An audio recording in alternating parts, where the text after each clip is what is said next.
pot. There just isn't enough room to fit currently. Did you have any other thoughts? Have you experienced the problem, and did you have any other thoughts about what could be done about it? You know, we actually in Atherton Police Department also, we've spent time out there as well, and so again, it's just a matter of so many cars converging on that one location.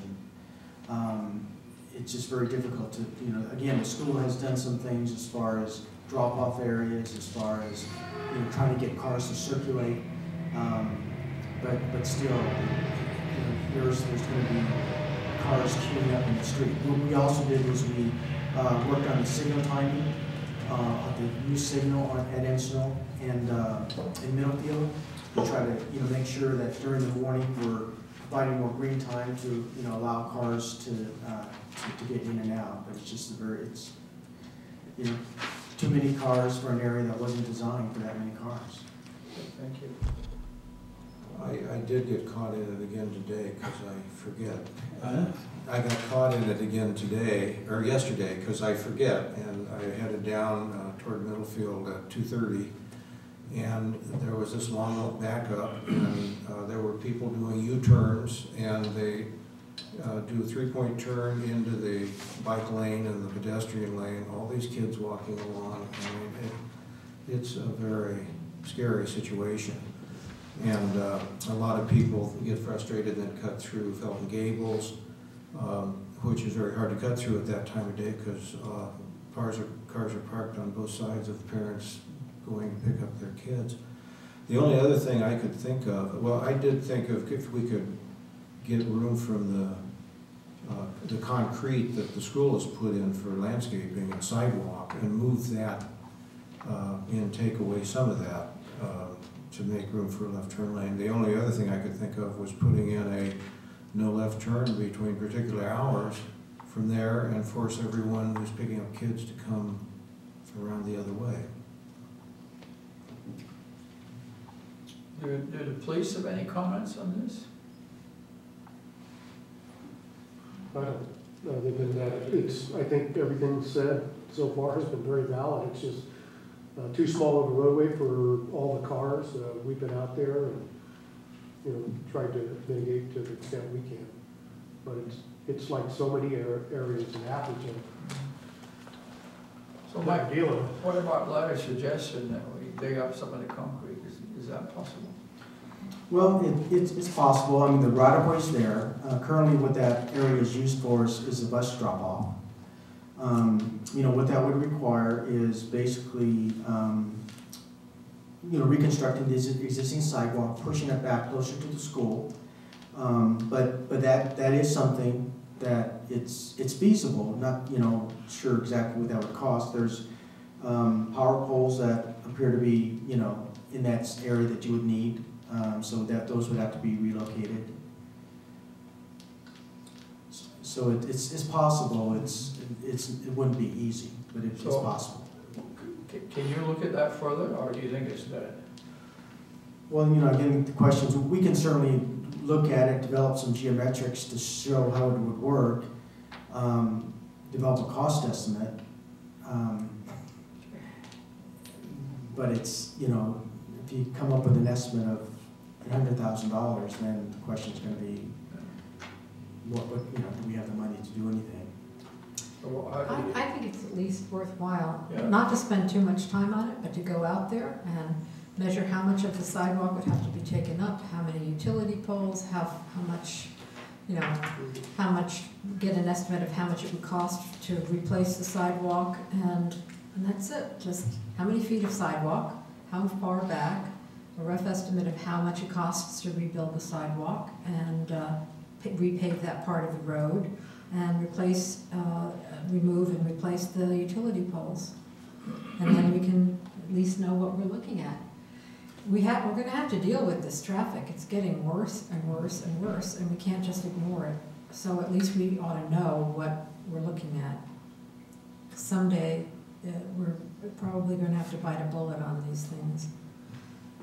So I'll make a motion that we ask Mike to look at the feasibility and cost of increasing the road's width so that we could have a left turn lane going into Ensenal School. Second. All in favor? Aye. Okay.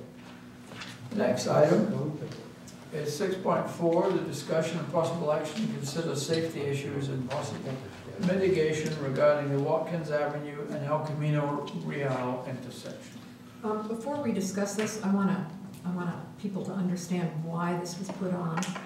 It was put on because at the Planning Commission, there were comments made that that it was a very unsafe intersection, having nothing to do with the library, that despite the, notwithstanding the proposed library, it's been an unsafe intersection, that there have been accidents occurring there for years. One woman said fatalities, she said 2 to 3 accidents per month. When the restaurant was located there, that turns out not to be accurate. And she proposed no left turn prohibition completely. And so this was put on there not because it's a library issue, but because it was a general safety issue.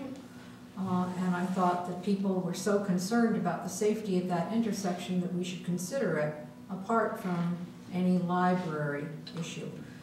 Since people were very concerned at that meeting and talked about tires in their yards and crashes and measures that needed to be taken. So that's why this was brought to us at this time. Mike, you're on again. Do you have any comments on this one? Which way are they talking about? Now Watkins, there's no restaurant on Watkins. There's no what? Not anymore. But then they talked about the fact that that medical building is in the process of being renegotiated for a new owner.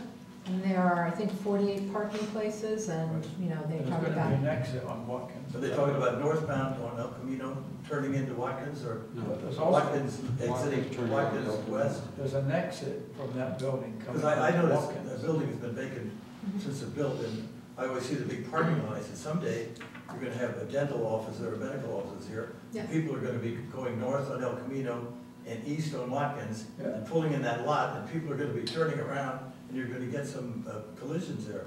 Yeah. So the question is, you know, you could widen the road at that corner for a right turn lane, you could have a prohibition on a left turn, you could have a waiting area, I don't know. But Ed did look into the issue, our chief, Ed Flint, with regard to the number of accidents there.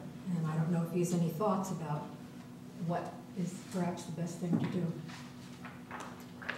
Well, Mike and I talked a little bit about it. I think it's, you know, something worth spending some time on and giving it some consideration. I think it might be a little short-sighted to come up with something right now. As you said, Kathy had recently got put on the agenda, but we do have Sergeant Cochler here has all of the statistics. And, you know, I understand how things like that get overstated. It's emotional for residents to see traffic collisions.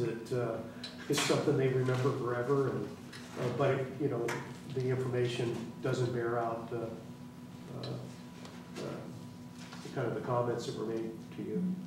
There are actually 11 accidents over the last 5 years at that location. 9 of them were as a consequence of some car drivers leaving Watkins and turning left. 2 of them were a consequence of drivers turning into Watkins from southbound El Camino Real, is that correct? Correct. None of them were fatalities. Can you close off and make at that location a prohibition on no left turn? I believe we could. I think I'd have to talk to Michael about that because it is a state route. That's what I was wondering. We already have a sign there that, if I remember right, During certain limits the hours. hours. So either extend the hours or make it a right turn only. Yeah, and I think, you know, by limiting it, it's one thing, but once you close it off completely, then I think there are other issues. For instance, the office building that was just talked about, I think they would have an opinion on that. because now you're affecting access to their property. Mhm. So, you know, there are those issues that would need to be looked at as well. Mhm. So that medical building is in Menlo Park, right? That's correct. Right. So we'd have to talk to them, is what you're saying. But we also have a situation where, and I only discovered it recently, like most of us, that that street is sort of fenced off by the house owner on Atherton land. Is that correct? Yes, the right-of-way width of that street is 60 feet, and it does extend, I mean, yes. Do you know of any action that has been contemplated on that? No, there's no action.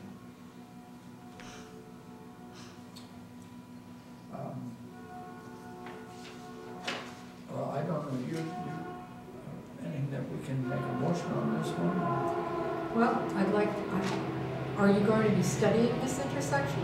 I mean, if it's a safety issue, Well, you know, what are we doing about it? Yeah, as Chief Lynn indicated, I think what staff recommendation would be is to allow us to, you know, take a look at, you know, the accidents and other things, and bring a report back to you at your next meeting. Okay.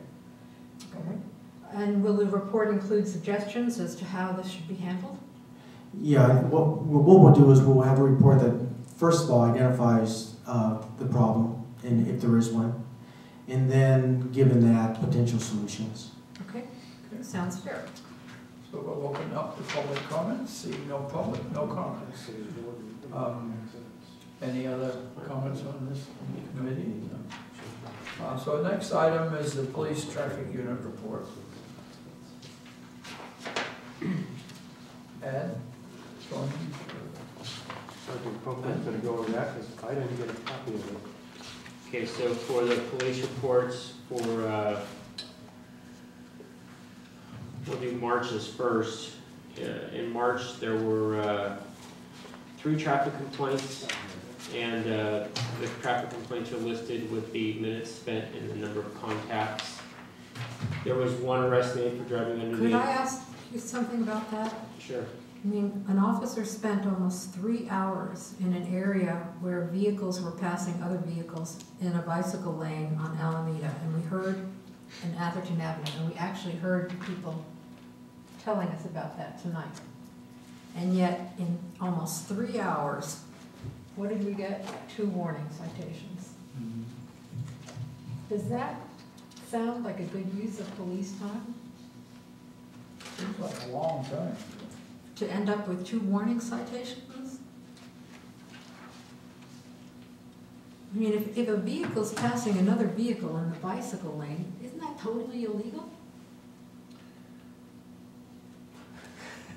Yes, but if it's not happening when we're there, there's not much we can do about it. I mean, we get the traffic complaint, we put the traffic complaint in the computer for 5 days.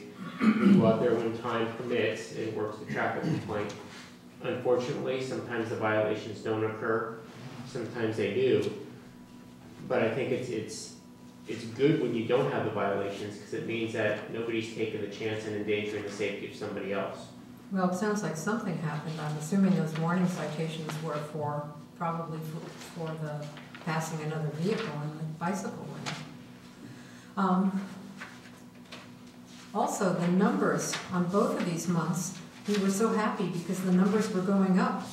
And on both of these reports, the numbers are going down now again. Did you all notice that?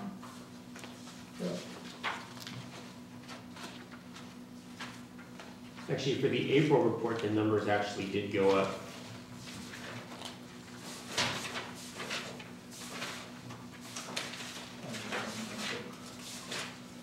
Not in mine.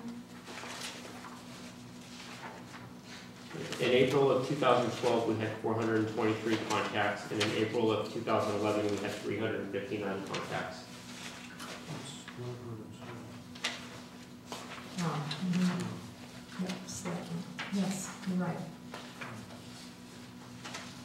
I think Kathy's talking about March. Yeah, no, but in April, the citations were 195, whereas they were 231 in April. That's what I was looking at, versus there were a lot more written warnings, but there weren't, there were fewer citations. That's what I was looking at. What do you think of the ratio between warnings and citations? I mean, it seems to me that we have an awful lot more citations than we do, a lot more warnings than we do citations. Do we have any rules for the police officers on whether he gives the individual a warning or a citation? No, there's not, Mr. Dobby, but it's been my influence and my desire that we give a greater number of citations and warnings for those situations where you're not sure about the violation, or maybe it's borderline, or those kinds of things. I mean, if you look at the numbers, a huge number of warnings and a relatively much smaller number of citations. But also remember too that we, at the same time, I'm giving that advisement, I'm also telling the officers that there is a certain amount of discretion that I want them to use, and it is about education piece too, where the officers take the time to talk to people, give them a warning, listen to their side of the story, and not just be so dogmatic about handing out citations. So, I mean, is there any rule, like if they're going 5 miles an hour over the speed limit, you got a warning? If they're going 10 miles an hour over the speed limit, you get a citation? Anything like that? no, we try to avoid, like bail schedules or those kinds of self-imposed limits. Obviously, there's always judgments. The closer you get to the speed and you've exceeded it, there's greater questions with the courts. And we also know what the traffic courts are going to accept and what they're not going to accept as well. Yeah. I mean, I've had that the courts have sort of told us, don't bring anything to me unless they're doing 10 miles an hour over the speed limit. Is that correct? Have you had that experience with her? I haven't had that experience in this county. I mean, I don't know where I got that, but I got it from somebody supposedly that knew what they were talking about. So that, in other words, don't waste your police officer's time unless you're doing more than 10 miles an hour over the speed limit. I don't know if it's true or not. No, there's never been a directive like that put down from the courts. Okay. Remember too, the basic speed law, 22-350, it's unsafe speed for conditions too. So when you testify to that in court, you're not only testifying to the survey, but what could be unsafe about it as well. Have we done all the surveys on our streets as far as using radar goes? I guess to use radar, you have to jump through a fair number of hoops before you can use it. Are we legally now in all those streets? You don't need to use radar. You don't need a survey on every street to use radar if they're considered a local street. There's some requirements for a street to be considered a local street, but all of our main streets are now surveyed for radar. We just received the new El Camino survey this afternoon, and our critical speeds have dropped by 2 miles an hour, both northbound and southbound for El Camino. We've also got 4 streets coming up for radar surveys this year, which I ordered the paperwork from CHP this afternoon. So hopefully that will be here shortly, and then Michael can get to work on getting those streets surveyed. But as of right now, we are up to date on all our radar surveys. Okay, good. I'd like to speak to one other comment here, Kathy, is that, I think the officers have really ratcheted it up a lot. And considering we've been running with 4 vacancies, and I sent you guys a report tonight, so that'll be a little more information. There is going to be a plateau where the word's going to get out. It's almost like putting photo red light in. At first you get a big bang for the buck, then word gets out that, the intersections, got photo red light, and people start complying. Well, what we're looking for is voluntary compliance as well in our efforts here. Yeah, and I'll tell you the truth, there are emails that go out on the website that I get. I once sent you one, but I continue to receive them, telling other people in Atherton where there's a police presence. There's nothing. It doesn't help. There's nothing new about that. We've been fighting that with DUI checkpoint lanes and all kinds of issues regarding law enforcement operations to try to curb certain vehicular problems. So I'm not surprised. Are we looking at times too? I mean, I know on James Avenue where I live, you know, most of the speeding takes place from, say, 7:30 to 9 o'clock in the morning, and then, you know, in the 5 to 6 period.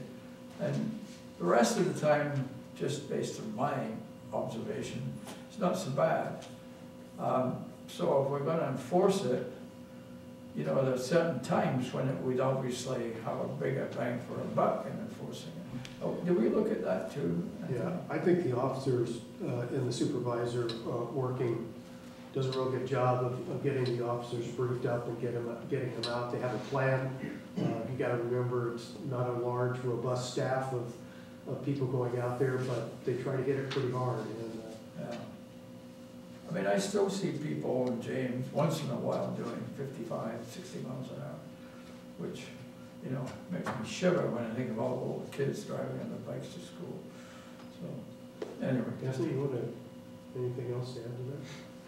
No, I mean, we're doing the best we can with Yeah, the no, I mean, I know resources we the kids have. can't be everywhere, so I understand, I'm just saying, you know, some of these things. Thank you for explaining. Yeah. Any other comments on this item? Any other comments from the police on any other police business? Okay, then we go to 7.2, Public Works Department updates. Mike? Yes, the first one is the keep clear. Those are being, you know, we were slowed down by wet weather. They are actually going down as we speak. The first one that was put on was on Atherton, just west of El Camino. And then soon we'll start working on the 3 that are on Middlefield. Those are going to take a little bit longer just because of the traffic control that's going to be required. Because of the amount of traffic. But those are in process. When do you think those are going to begin? You know, I asked our staff for a schedule, and unfortunately we don't have an exact schedule other than now that the weather is good, they're starting to lay everything out. So hopefully within the next couple of weeks. There are some new, I think they're new, do not block intersection signs at the 3 intersections on Middlefield? Yeah. Okay, because I know that they were, they started working on those, we just didn't know how far they got. Okay, good, it's good to hear. The next item is just an update that the crosswalk at Emily and McBain, that's on the consent calendar for approval at your May 16th City Council meeting.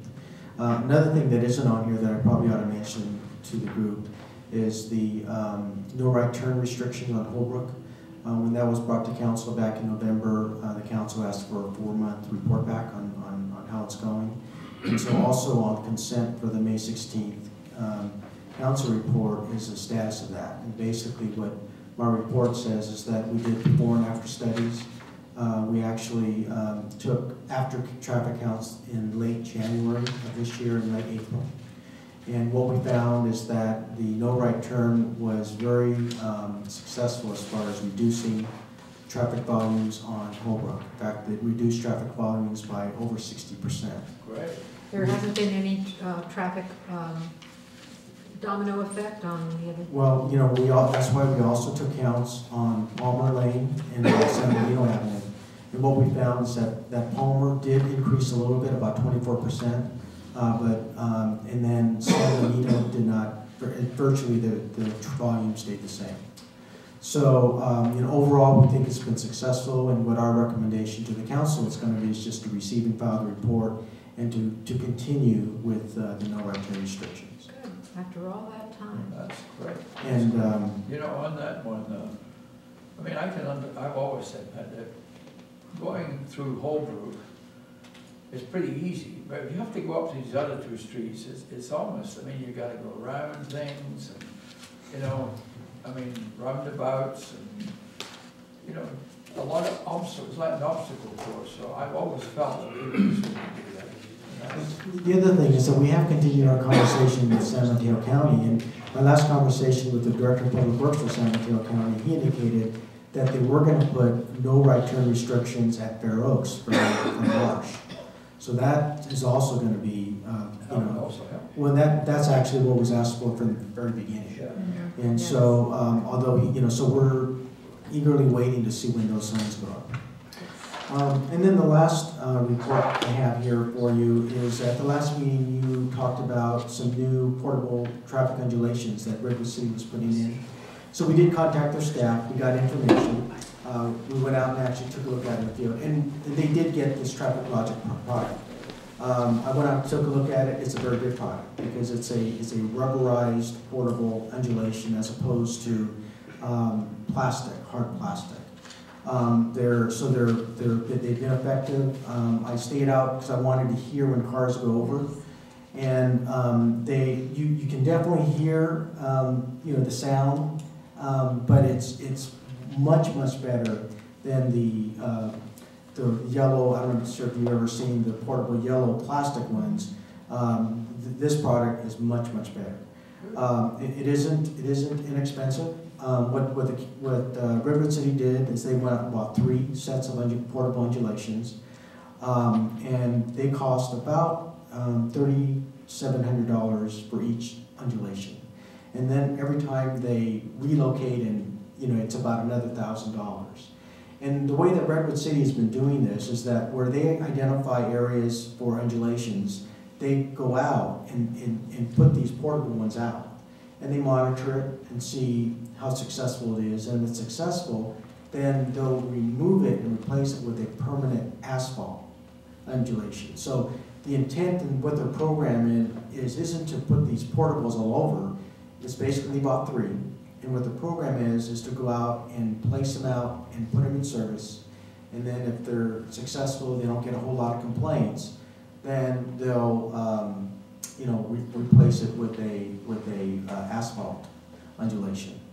So are we going to order any of these? Well, at this point, we don't have a undulation program here in the town of Atherton. I mean, what the recommendation there would be, if the council is interested, is to actually put together a policy. Because one of the things with undulations is that you want to have some clear policies as far as what streets are eligible and which aren't. For an example, is that you don't want to put undulations on emergency response routes. You want to try to avoid routes where there's buses, but here in Atherton there's not a whole lot of fixed bus routes. And then you also develop some sort of prioritization system. But before actually placing undulations, of course this is the wish, whatever the council desires, but would be to develop some sort of policy around that. And there's a lot that exists. I mean, undulations are very common. Existing policies are there that Atherton consider. But at this point, we're not proposing, because we haven't got direction to actually go out and purchase and place undulations. Could I make a recommendation that this committee recommend to the council to develop, ask Mike to develop such a policy? Absolutely. And to then, with the understanding that once a policy is developed, that we explore purchase of several of these and find the money in this year's budget to purchase them? I'll second that. I think that, this originally was brought up because of Stockbridge. There are roads all over town, James and I know, Stockbridge. but I mean, I think Stockbridge was the one that kind of spearheaded it. First place. And We'll call them Virginias. yeah. So I think if we're all in agreement, we made a motion. Now, you should talk, in the brochure, you can see there's a speed hump for speeding, and it's raised 3 to 4 inches. And then there's the speed table. There's several different types, you have to research those, obviously. And Which one, I mean, they're undulations, you're just categorizing all of these as undulations? Well, no, there are different types, and basically, what Redwood City is using is the undulations. The speed tables, they're basically an undulation, except for the flat part, which is longer. And they all have various heights. They, probably the minimum height is 3 inches. Some go as high as 6 inches.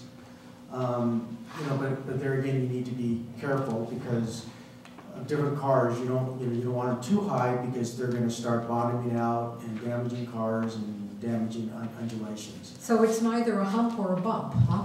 It's, because it doesn't refer to it as an undulation, so. Well, you know what, in your term, these are, I mean, everyone calls them a little different, but what they're calling a speed hump is what I'm talking about. Okay. And a bump is taller? Well, when you typically hear of speed bumps, these are things that are in private parking lots that you don't put in streets because they're just not designed for even So 15 miles an hour. it's the mini speed hump that's $3,700 each. Kathy, where we encountered these, Virginia and I, we were driving through Redwood City. On Vera, there's a school just below the Alameda. And we rolled over them, and they're the lower ones, the less severe ones. And I said, what are those? We've never saw them before. So we parked and went over. That's where we got the name of the company off the unit. And I talked to the company a few times, the telephone, and ordered some of these. And I think to help the police even, if you're not gonna get speeders, you're not gonna have to worry about that street for speeders for a while. That would If be you got very these. nice, Yeah. yes. You know, Yeah, but then our traffic sites will go down and No, then you could explain to me and I'd say, thank you for We'll explaining, know why. but Mike, you know, in front of San Jose Airport, because I trust you. they've got, you know, where the pedestrian crossings are, they've got what sounds very similar to what you're talking about. Yeah, and I would call those speed tables because again, they're longer. The longer? Yeah, right. But they definitely slowed them down. They have those yellow ones that are metal, aren't they? A lot of them around the area. I've never seen any metal ones. But in the catalog, again, they're the speed humps. And what Redwood City is using is there's two different versions here. One is a 7-foot long one is a 14-foot long one. What they're using is the 14-foot, which is, in my opinion, the right one to use for a street. That's a table. And they're No, that's just a- ecologically correct because they're made from old tires. Tires. People don't know what to do with the tires. You know, but again, it actually is a very good product. It's, you know, because it is a rubberized product, you know, it feels and it sounds pretty much like a asphalt. I mean, And it doesn't yeah. fall apart. When you get the weight of a Correct. fire truck on top of it, it probably depresses it, huh? But they startle you when you hit them if you're not. Yeah, but these things they're actually pretty stout, and I'm sure they're designed, they won't deflect. They're not designed to deflect. Okay. I'm assuming you can't get this done for the Bay report, because that's got to be done this week, right? Yes. So it'll be June, before it goes to council. Yeah, so that's the direction. What we'll do is put together a report seeking council direction to put a policy together. Is that Yes, correct? yes, please. Like I noticed there's a version here called a speed cushion, which is designed to provide gaps for emergency vehicles to cross through. Yeah, and again, it's, you know, the design there is wide enough so that, yeah, as you say, emergency vehicles, they don't go over, they just basically drive right through them. Okay, any other comments on this item? Any other comments from the committee? No, we'll miss Judy at all these meetings. Yeah. This is her last one. I can see she's broken my heart. Well, the next meeting date is July 10th, which is also my birthday, and I won't be here. Happy birthday. Okay, Thank can you, I have a everyone. motion to adjourn? So moved. You know, Irv Erickson reminded me,